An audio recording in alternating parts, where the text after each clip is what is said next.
Alloh taolo Qur'oni Karimda marhamat qiladi. Mulk surasida u Alloh sizlarga yerni hokisor bo'ysundiruvchi qildi. Bas u yerning har tomonida sayohat, tijorat yoki dehqonchilik kasb-kor qilib yurishingiz, Allohning rizqidan tanovul qilishingiz uchun. Qiyomat kunida tirilib chiqish Allohning huzurigadir deb Alloh Mulk surasida marhamat qilyapti. Demak, ushbu oyatda bizni yer uzra tirikchilik, kasb-kor, sayohat, umuman harakat qilishligimizga Alloh da'vat etyapti.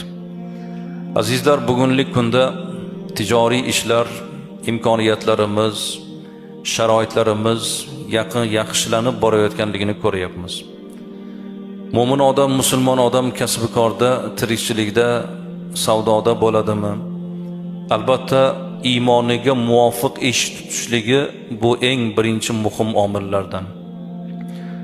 Tijoratda, kasb-korda rostgo'ylik, to'g'rilik, muloyimlik birinchi o'rinda ahamiyat kasb etadi.